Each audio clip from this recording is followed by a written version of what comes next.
Hello friends, welcome to YouTube channel market view. आज हम देखेंगे 14 अक्टूबर 2024 के लिए कौन से स्टॉक है जिसमें बुलिश मोमेंटम आ सकता है या ब्रेकआउट आ सकता है। उससे पहले हम देखेंगे 11 अक्टूबर 2024 के लिए हमने जो स्टॉक रिकमेंड किए थे उनमें क्या मोमेंटम आया है। हमारा पहला स्टॉक था KEI। ब्रेकआउट प्राइस थी 4585। करंट मार्केट प्राइस है 4575। इस स्टॉक में ब्रेकआउट आ चुका है और ब्रेकआउट आने के बाद अभी स्टॉक रिटेस्ट कर रहा है। हमारा सेकंड स्टॉक था उषा मार्टिन। ब्रेकआउट प्राइस थी 372। करंट मार्केट प्राइस है 420। इस स्टॉक में ब्रेकआउट आ चुका है और ब्रेकआउट आने के बाद अभी स्टॉक बुलिश मोमेंटम में बना हुआ है। हमारा थर्ड स्टॉक था शिवालिक बायोमेटल। ब्रेकआउट प्राइस थी 715। करंट मार्केट प्राइस है 694। इस स्टॉक में ब्रेकआउट आ चुका है और ब्रेकआउट आने के बाद स्टॉक रिटेस्ट कर रहा है। आइए चलिए देखते हैं 14 अक्टूबर के लिए हमारे कौन से स्टॉक है। पहला हमारा स्टॉक है हुतामाकी इंडिया लिमिटेड। इसे आप चार्ट पैटर्न पे देख पा रहे होंगे। ये अपने स्ट्रॉन्ग रेजिस्टेंस लाइंस को ब्रेकआउट दे रहा है। ब्रेकआउट देने के बाद अभी स्टॉक रिटेस्ट किया है और रिटेस्ट करने के बाद अभी स्टॉक बुलिश मोमेंटम में बना हुआ है। अगर स्टॉक के स्ट्रेंथ की बात की जाए तो revenue growth bye 1.29% over the past year. Net profit growth bye 725% over the past year.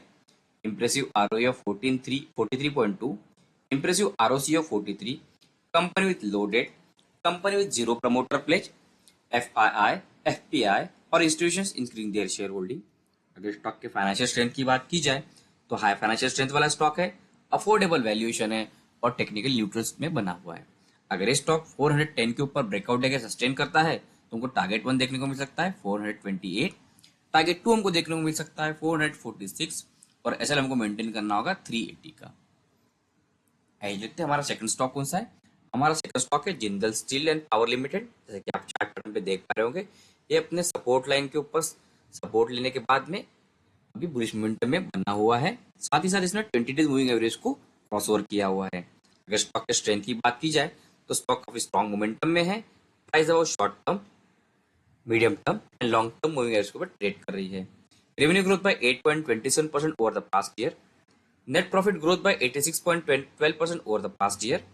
Impressive ROA 14.32, impressive ROC of 13.90, company with low debt, company decreasing their promoters pledge, FII, FPI और institution increasing their share holding. अगर stock के financial strength की बात की जाए तो high financial strength वाला stock है, अफोर्डेबल वैल्यूएशन है और टेक्निकली फिलहाल न्यूट्रल बना हुआ है।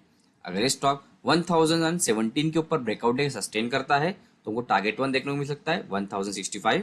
टारगेट 2 हमको देखने को मिल सकता है 1125 और एसएल हमको मेंटेन करना होगा 970 का। ये देखते हैं हमारा थर्ड स्टॉक कौन सा है। हमारा थर्ड स्टॉक है EMS लिमिटेड। जैसे कि आप चार्ट पैटर्न पे देख पा रहे होंगे, अपने स्ट्रॉन्ग रेजिस्टेंस लाइन के ट्रेंड लाइन को ब्रेकआउट दे रहा है और बुलिश मोमेंटम में बना हुआ है। अगर स्टॉक के स्ट्रेंथ की बात की जाए तो स्ट्रॉन्ग मोमेंटम में है। Price about short term, medium term and long term moving average के ऊपर ट्रेड कर रही है। Revenue growth by 34.01% over the past year. Net profit growth by 40.25% over the past year. Impressive ROE of 23.69, impressive ROC of 30.33, company with zero promoter pledge, company with low debt. अगर stock के financial strength की बात की जाए तो low financial strength वाला stock है, expensive valuation है और भी टेक्निकली मॉडर्न बुलिश मोमेंटम में बना हुआ है। अगर ये स्टॉक 804 के ऊपर ब्रेकआउट देकर सस्टेन करता है तो हमको टारगेट 1 देखने को मिल सकता है 856। सेकंड टारगेट हमको देखने को मिल सकता है 890 और एसएल हमको मेंटेन करना होगा 760 का।